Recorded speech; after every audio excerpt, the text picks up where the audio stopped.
하나님 감사합니다. 거룩한 주일날 하나님 앞에 함께 예배하게 하심을 감사합니다. 하나님 이 시간도 고백합니다. 우리의 삶의 모든 것이 주님의 것임을 고백합니다. 우리의 호흡도, 우리의 물질도, 우리의 자녀도, 우리의 모든 것이 주님의 것입니다. 이 시간 주님 말씀 듣기 원합니다. 하나님 은혜 주시옵소서. 예수님 이름으로 기도합니다. 아멘. 할렐루야. 그동안 너무 감사합니다. 늘 기도해 주시고 또 응원해 주시고 사랑을 베트남으로 흘려보내주셔서 너무나 감사합니다. 제가 이렇게 감사 인사를 드리지만 또 직접 우리 또한 간사님 한번 감사 인사했으면 좋겠습니다. 또너야 어떤 것도 약간은 너야. 예.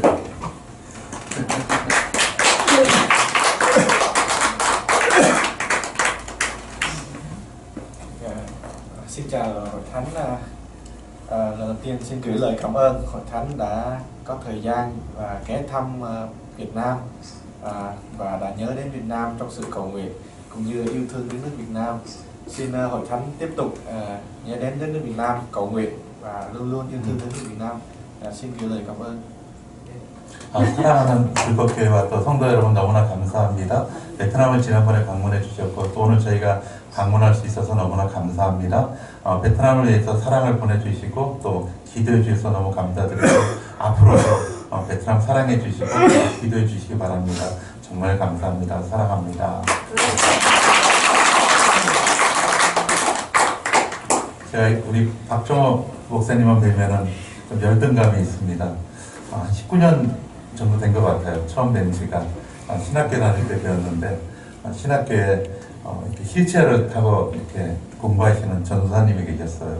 이 전사님이 이제 집에서 모시고 와서 저희 교실이 2층이었죠. 네, 2층까지 이렇게 업어서 이렇게 휠체어가 못 올라가기 때문에 그리고 다시 업으면 이제 한 사람이 없고 뒤에서 이제 히프 쪽을 좀 다치고 몸무게가 한 60kg 넘으셨던 것 같아요. 70kg까지. 여전도사님이셨어요. 그리고 이제 뒤에서 가방을 또 한 명이 들고 이렇게 올라갔거든요. 그때마다 보면은 우리 박정호 목사님이 이렇게 딱 앞에서 이렇게 여전사님 안고 가면 저는 히프를 받치거나 가방을 들고 이렇게 갔거든요. 그 어려운 힘든 일들을 해내셨고 사실 이게 말씀 전할 때마다 제가 너무 열등감이 느껴지는 게 이 말씀을 잘 전하셨어요. 공부를 너무 잘하셨어요. 졸업할 때 저는 아무 상도 못 탔는데 우리 목사님이 1등상 타셨어요. 네. 신학교 다닐 때부터 제가 이렇게 늘 열등감 속에 있었는데 오늘 앞에 서니까 더 이렇게 작아지는 것 같습니다. 오늘 너무 감사합니다. 베트남에 지난번에 방문해 주시고 또 그때도 이렇게 여러 번 말씀드렸지만은 오늘 보니까 또 처음 뵙는 분들이 계신 것 같아요. 그래서 잠깐 소개를 드리도록 하겠습니다. 그때 신학교를 이제 함께 나오고 난 다음에 저는 2년 뒤에 베트남에 들어가게 되었습니다. 이렇게 신학을 계속 하지는 못했고요. 안수를 받거나 그러지 못하고 베트남에 선교사로 들어가게 되었습니다. 지금까지 16년째 베트남에서 살고 있습니다. 처음 들어갈 때는 직장을 통해서 들어가게 되었습니다. 이랜드라는 회사를 다녔고요. 신학을 다닐 때는 회사를 안 다녔다가 다시 이제 해외로 선교사로 파송을 받으면서 그 베트남에 들어갈 때는 직장을 통해 가지고 들어가게 되었습니다. 베트남은 아시겠지만 공산국가입니다. 그래서 복음을 자유롭게 전할 수가 없습니다. 선교사님들이 비자나 이런 것들이 안 나오기 때문에 이제 직장인처럼 또 이렇게 해서 가시는 분들도 많습니다. 저는 이제 다행히 정말 직장을 다니면서 베트남에서 사역을 하게 되었습니다. 처음에는 고아들을 섬겼어요. 이렇게 가난한 고아들 또 공장에서 일을 해야 되기 때문에 섬기다가 조금 더 늘려서 두 번째 고아고 또 그 다음에 맹아들을 섬겼어요. 그리고 다시 또 맹아들을 또 늘리고 하나 둘씩 이렇게. 그래서 한 2년쯤 됐을 때 멀리 가게 됐습니다. 좀 더 멀리 섬겨보자. 지금의 사역지인 닥락이라는 지역으로 가게 되었습니다. 닥락이라 그러면은 많은 분들이 이제 달랏이라는 지역이랑 혼동하시는 거예요. 달랏은 이제 관광지고 저희가 있는 지역은 그 달랏에서 5시간 정도 올라갑니다. 호치민에서 한 8시간 정도 버스로 올라가면 있는 지역이 저희가 있는 지역입니다. 다행히 이제 비행기가 있어서 비행기 타면 또 1시간이면 올라올 수 있습니다.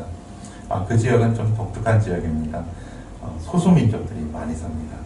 베트남의 인구가 1억 명입니다. 그 1억 명 중에 크리스찬이 1.8%, 180만 명 정도의 크리스찬이 살고요.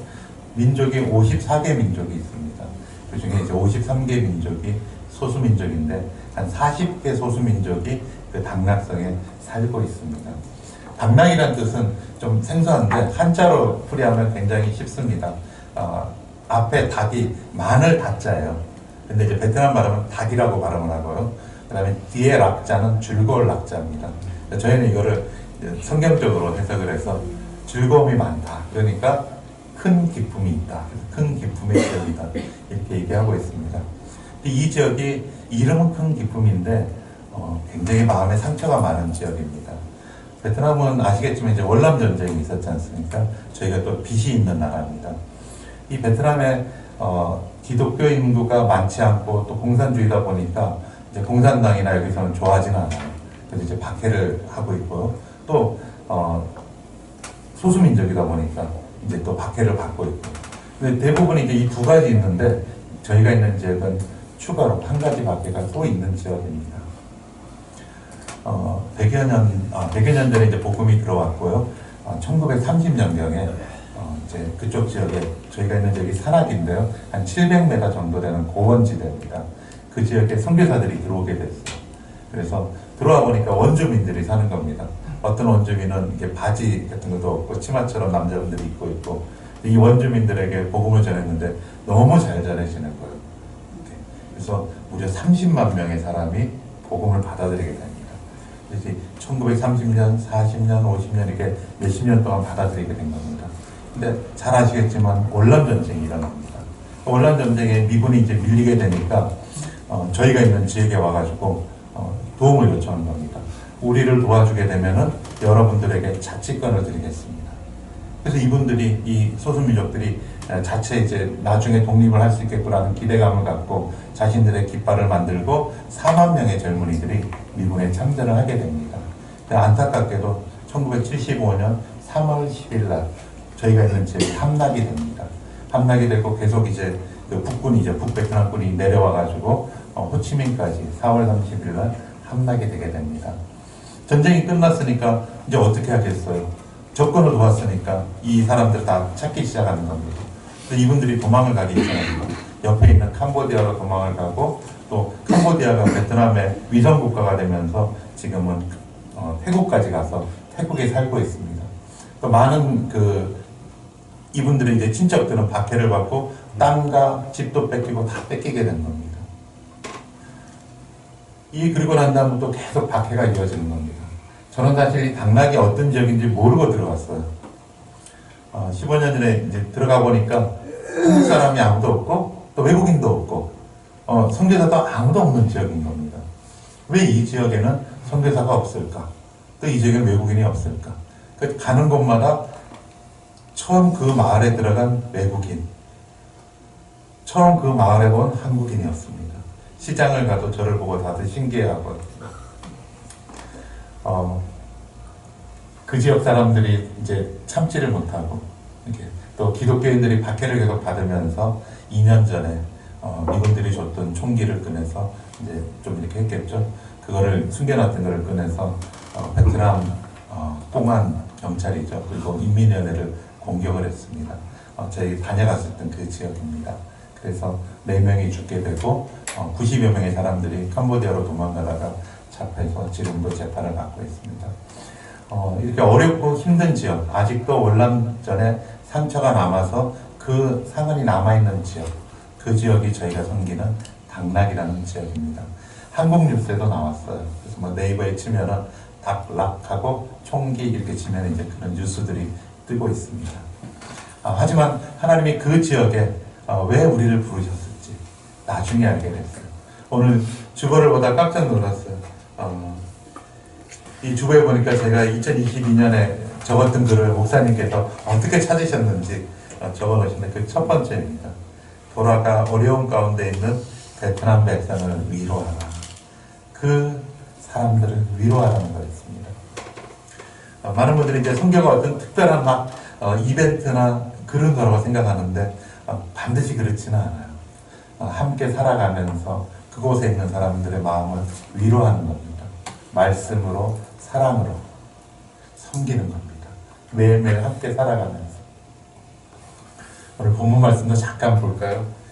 본문 말씀은 예수님께서 십자가에 못 박혀 죽으시고 우리를 위해서 못 박혀 죽으시고 사흘 만에 부활하시고 또 40여일을 함께 계셨어요. 그래서 제자들과 함께 계시면서 하늘나라에 대해서 말씀하시고 또 앞으로 이렇게 될 것이라는 걸 말씀하시다가 이제 승천을 하시게 됩니다. 승천은 아마 제 생각에는 이렇게 들꽃이 많이 피어나고 옆에 올리브 나무가 막 웅성한 그 언덕에서 승천하신 것 같아요. 성경에는 올리브산, 감람산에서 승천했다고 나옵니다. 아마 그 들꽃들도 다 예수님 승천하는 걸 봤을 거예요. 근데 이 승천할 때, 승천하기 전에 마지막으로 하신 말씀이 있어요. 그 말씀이 바로 오늘 말씀입니다. 오늘 말씀. 앞으로 이렇게 될 거야 라고 이렇게 말씀하시고 승천하셨어요. 머지않아서 성령이 임하고 우리가 권능을 받고 우리가 예루살렘과 유다와 사마리아와 땅끝까지 가서 너희들이 가서 이제 증인의 삶을 살게 될 거예요. 여러분 성경은 성경이 시작된 쓰여진 날 또 이 성경에 나오는 그 천지창조부터 지금까지 한 번도 단절된 적이 없습니다. 지금도 여전히 성경은 살아서 움직이고 있습니다. 아멘. 우리가 신약을 읽다 보면 아브라함이 누구를 낳고 쫙 나오지 않습니까? 이삭을 낳고 이렇게 쫙 나오는데 그 역사, 그 모든 역사는 하나님의 선교의 역사입니다. 하나님이 어떻게 선교하셨는지, 어떻게 그 선교에 복음이 전해져 갔는지. 선교가 뭔가요? 복음을 전하는 거 아닙니까? 그 복음이 어떻게 전해져 왔는지를 알려주고 있는 겁니다. 예수님께서 이렇게 부활승천하신 다음에 제자들이 이제 성령을 받아서 막 복음을 전했어요. 각지에서 온 유대인들에게 전하고 또 그 사람들이 또 복음을 전하기 시작했어요. 성경에 다 기록할 수는 없어요. 만약 그걸 다 기록했다면 우리는 평생 동안 성경을 못 읽을 거예요. 하지만 생각할 수는 있어요. 아마 그날 그곳에 왔다가 한 유대인이 복음을 들었을 겁니다.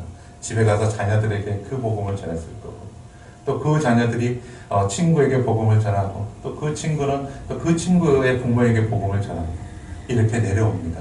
복음을 전하면서 또 어느 날 그 친구는 빵을 사러 갔다가 빵집 부부에게 복음을 전하게 되고 그 빵집 부부는 또 복음을 듣고 난 다음에 옆에서 또 치킨을 파는 또 그 이웃에게 복음을 전하고 그 이웃은 또 옆에 있는 세탁소 하는 이웃에게 복음을 전하고 그래서 복음이 또 계속 내려오는 겁니다. 이렇게 복음이 로마를 건너가고 영국으로 건너가고 또 영국에서 열심히 이렇게 복음이 전파되다가 그 복음이 어느 날 미국으로 건너가게 됩니다.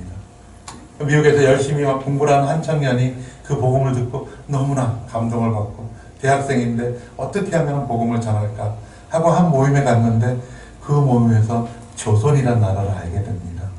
아, 그런 나라가 있었느냐? 인구가 1200만이라는데 예수님을 모르는 그런 동양에 그런 조그만 나라가 있느냐? 그래서 배를 타고 옵니다. 일본을 거쳐가지고 들어옵니다. 제가 그저께 잠깐 그분을 만났어요. 그분이 언더우드라는 분입니다. 연세대에 가보니까 있더라고요, 동산에. 예, 복음이 이렇게 전해졌습니다. 언더우드 선교사님이 통해서 어느 날 복음을 들은 분이 또 그분의 자녀에게 복음을 전하고 또 그 자녀가 그 자녀에게 복음을 전하고 또 그거를 들은 친구가 또 복음을 받아들이면서 부모에게 복음을 전하고 어느 순간 그 복음을 들은 우리 박종호 목사님께서 이곳에서 또 교회를 설립하시고 또 복음을 전하고 여러분들은 그 복음을 지금까지 갖고 있는 겁니다. 단 한 번도 예수님이 직접 우리에게 전해신 그 복음이 끊어진 적이 없어요. 그 복음 그대로 살아있는 복음 그대로 우리가 지금 받은 겁니다. 우리가 그 복음을 믿고 예수를 믿고 지금까지 살고 있는 것입니다. 그런데 많이 생각해요. 선교 그러면은 뭔가 비행기 타고 먼 나라 가가지고 이렇게 전하는 거로 선교를 많이 생각합니다. 근데 예수님도 과연 그렇게 생각하셨을까? 또 오늘 말씀에 보면은 꼭 그렇지는 않은 것 같아요. 왜냐하면은 그때는 이제 예루살렘에 교회가 처음 만들어지는데 예루살렘에 만들기 전에 그때 예수님께서 벌써 말씀하셨어요.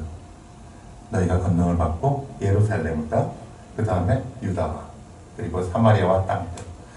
복음을 사마리아에서만 전하는 것을 선교라고 한 것이 아니라 이 예루살렘에서 전하는 것도 선교라고 말씀하신 겁니다. 지금 우리가 있는 이곳, 예배드리는 이곳, 멀리 갈 게 아니라 바로 이 자리에서 이곳에서 우리가 전하는 복음, 이것이 바로 선교입니다. 바로 내가 내 가정에 아직 다니지 않는 하나님을 못 믿는 자녀가 있다면 그 자녀에게 전하는 것, 그것이 선교입니다. 나의 친척 중에 아직 복음을 받아들이지 않은 친척이 있으면 그 친척에게 삶을 통해서 계속 이렇게 신앙인의 모습을 통해서 복음을 전해가는 것, 그게 선교입니다. 멀리 갈 필요 없이 바로 내가 있는 곳, 친구에게 전하는 것, 이 선교입니다. 말씀 보면 이제 증인이 되려고 그랬어요. 증인이 뭔가요? 이렇게 법정에 가서 선서하고 사실대로만 증언하는 것입니다. 복음을 내가 받아들인 그대로만 얘기하는 겁니다. 이 증인이 누구인가요? 바로 선교사인 겁니다. 증인이 바로 선교사인 겁니다. 근데 저는 아직까지 학생인데요. 괜찮아요. 친구들에게 복음을 전하면 됩니다. 학생 선교사인 겁니다. 우리는 이제 이게 사람을 고치는 선교사를 의료 선교사 이렇게 부릅니다. 학생은 학생 선교사인 겁니다. 저는 집에서 아무것도 안 하는 주부인데요. 괜찮아. 주부 선교사인 겁니다. 저는 설거지도 안 하고 그냥 남자라서 있어요. 괜찮아. 그럼 가정 선교사인 겁니다. 저는 직장에서 일을 하고 있는데, 네, 그러면은 일터 선교사인 겁니다. 저는 공장에서 이렇게 다녀요. 근데 괜찮아요. 또 그 공장이 신발 만드는 공장이래요. 그럼 당신은 신발 선교사인 겁니다. 네. 저는 옷을 만들어요. 그럼 저는 이제 의류 선교사인 겁니다. 다 선교사인 거예요. 여기 계신 모든 분들이 선교사인 겁니다. 그냥 선교는 이렇게 멀리 계신 선교사님을 기도하는 것도 선교지만은 나도 선교사인 겁니다. 예루살렘에 있는 나도 선교사인 겁니다. 여기서 이제 또 지방 가가지고 복음을 전했어요. 유다 땅에 가서 복음을 전했어요. 또 선교사인 겁니다. 내가 또 멀리 갔어요. 해외 나가가지고 사마리아와 또 먼 땅끝까지 가서 복음을 전했어요. 저 아프리카 가서 또 선교사님을 돕고 함께 또 그 땅에서 섬기고 이렇게 해서 돌아왔어요. 또 나 선교사인 겁니다. 증인의 삶을 산 겁니다. 우리 들꽃교회 성도님들이 모두가 선교사인 겁니다. 천국 가면은 어느 날 누가 찾아올 거예요. 와서 인사할 겁니다. 안녕하세요 선교사님 그러면서 정말 감사하다고요. 다 기억할 수는 없어요. 우리가 베트남에 그 사랑을 흘려보냈는데 그 사랑을 받은 가정의 사람들이 예수님을 믿게 되었고 또 그 믿음을 갖고 천국에 간 겁니다. 우리는 몰라요. 만난 적도 없고 이 땅에서. 근데 천국에 가면 다 알게 됩니다. 찾아와서 감사하다고 인사할 겁니다. 한국에서 이렇게 들꽃교회에서 기도해 주셔서 제가 예수님 만났습니다. 너무 감사합니다 하고 인사할 겁니다.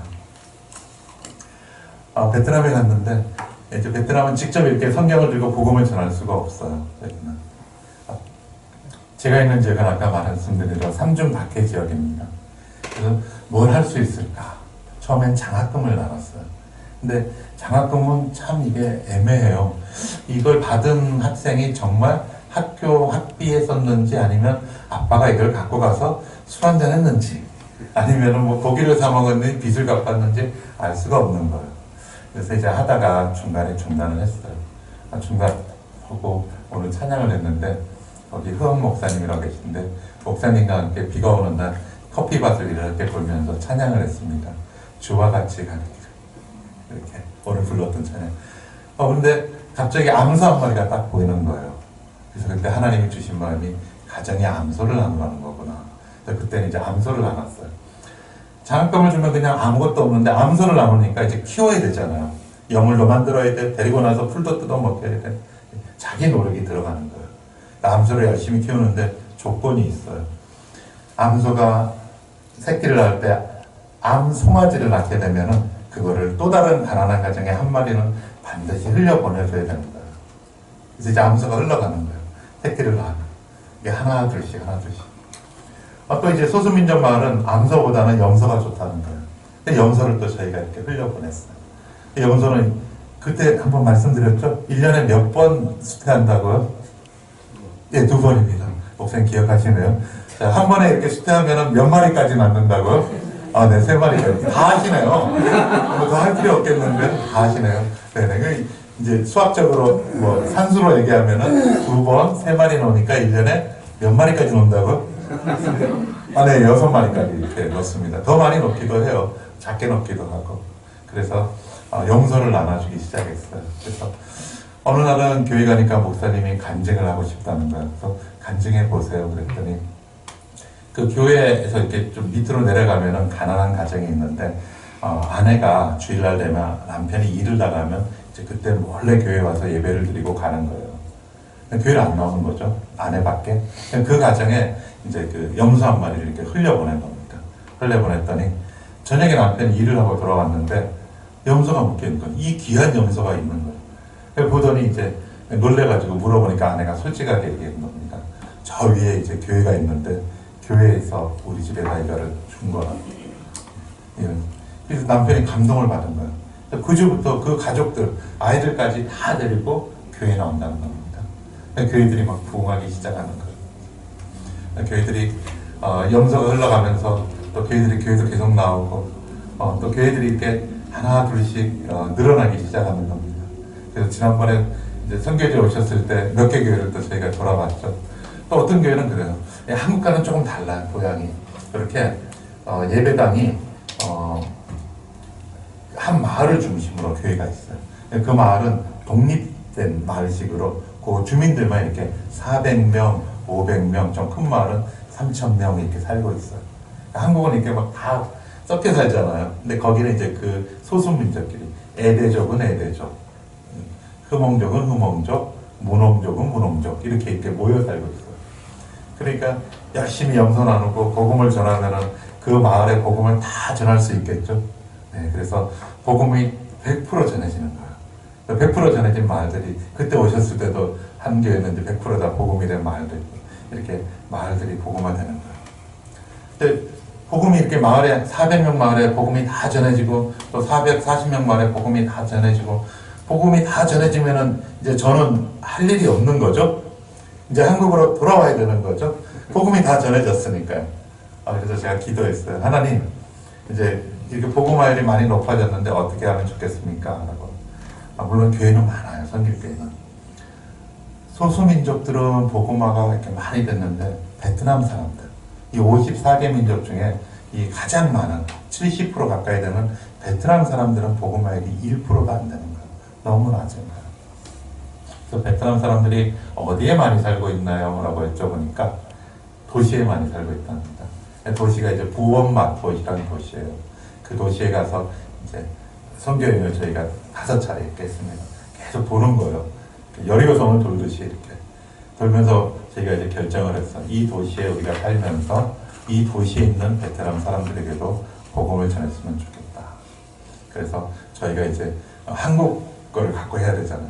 처음에는 이제 떡볶이를 열었어요. 떡볶이집. 한국에 이제 두끼라고. 그 다음에 이제 한국의 그 화장품을 갖다가 이제 팔기 시작했어요. 한국에 올리브영이라고 있는데요. 다 모르시죠? 그런 화장품. 네, 굉장히 유명하대요, 한국에서. 올리브영의 화장품들을 이제 수입해가지고 28개 브랜드 정도 돼요. 그걸 이제 화장품점을 만들었어요. 그래서 그렇게 또 하고. 그러니까 떡볶이 먹으러 오는 그 청년들이 이렇게 화장을 예쁘게 하고 오는데 물어보니까 한국 화장품 가짜가 많대요. 왜 진짜를 한번 했으면 좋겠다고. 그리고 이제 청년들이 또 그 시골 쪽이다 보니까 놀 게 별로 없는 거예요. 그래서 저희가 이렇게 한국의 인생 네컷 그런 거 있죠. 이렇게 사진 찍는 거. 네. 그것도 이제 저희가 부스를 사다가 이렇게 놨어요. 청년들이 좀 이렇게 즐기라고. 근데 이제 청년들만 하니까 또 아주머니 분들, 이런 분들은 그렇잖아요. 그래서 이제 최근에는 이제 한국에 락앤락이라고 있어요. 밀폐 용기 뭐 이렇게 있는데 락앤락도 이제 저희가 또 이렇게 하나를 열었어요. 한국을 많이 소개하면서 또 복음적인 삶을 살면서 복음을 전했으면 좋겠다. 근데 이제 매장들 이렇게 열었는데 그 매장에 이제 지금은 예전에 암소가 흘러갔던 가정의 자녀들 10여 년 전에 지금은 청년이 됐어요. 그 당시에는 대학교를 들어갈 형편이 안 됐는데 염소 키워가지고 열심히 공부해가지고 팔아가지고 공부하고 대학생이 되고 청년들이 되어서 지금은 이제 그 매장으로 와서 함께 일을 하고 있어요. 예. 그리고 교회들이 이렇게 성장하다 보니까 교회들이 또 많이 늘어나기 시작하는 거예요. 처음에는 몇 개 교회를 안 섬기다가 10개 교회를 섬기다, 20개 교회 섬기다, 30개 섬기다, 지금 이제 40개 교회가 넘었어요. 근데 교회는 있는데 목사님이 계시지 않는 거예요. 그래서 저희가 어떻게 하면 좋을까? 목사님들이 필요하잖아요. 그래서 그 소수민족 마을에, 가난한 마을에 목회자 신학교를 가겠다는 이제 신학 그 후보생들을 이제 저희가 면접을 봐가지고 장학금을 지원하기로 했어요. 그래서 지금 38명 정도를 지원하고 있어요. 베트남의 미래가 밝은 겁니다. 이제 목회자들이 성장할 거예요. 신학교는 5년 과정이에요. 5년인데 기숙사 생활을 합니다. 믿을만 해요. 세상과 이렇게 단절시켜서 정말 성경만 배우는 거예요. 근데 독특한 거는 2년은 기숙사 생활하고 3년 때 되면은 1년간은 실습을 나가요. 대부분 고향 교회로 갑니다. 거기서 이제 실습을 하고 다시 돌아와서 2년을 다니게 돼요. 우리나라 같으면은 4년을 이렇게 공부를 하고 마지막 해 이제 실습을 할 텐데 여기는 아닌 거예요. 처음엔 궁금했어요. 근데 지금은 좀 이해가 돼요. 제가 이렇게 신학생들, 장학생들 면접을 보는데 물어봤어요. 아내를 데리고 갔더라고요. 그래서 기숙사로 들어가면 이제 이 가정은 누가 건사를 합니까? 물어보니까 아내가 막 이렇게 걱정한 눈으로 이제 가고 나면 본인이 해야 된다는 거예요. 열심히 농사를 지어서 어머님도 모셔야 되고 아이들도 다 이렇게 학교 보내고 해야 된다는 거예요.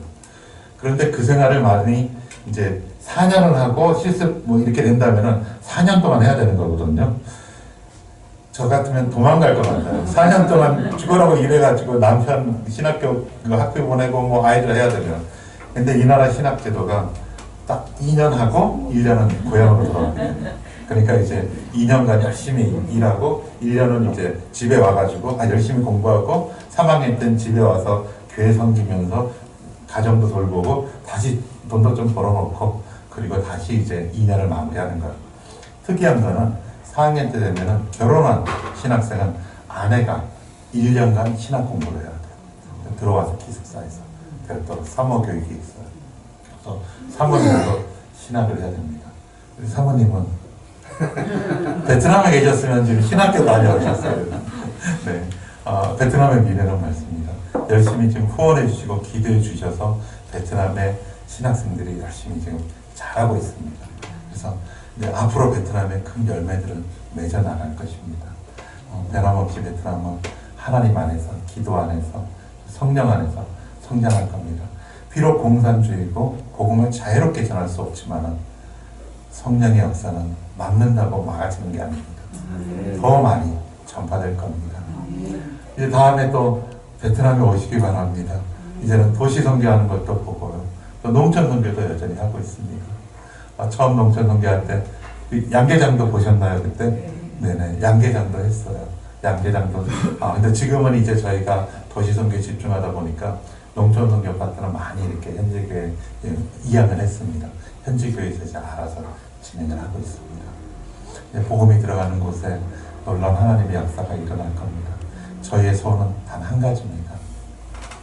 날마다 우리 모두가 천국에서 만날 이웃들이 늘어나는 것. 우리만이 아니라 우리 이웃들이, 천국에서 만날 이웃들이 날마다 늘어나는 것. 저의 소원도, 우리 모든 성도님들의 소원도, 그 소원 한 가지의 소원이기를 이 시간 간절히 부탁드립니다. 기도하시겠습니다.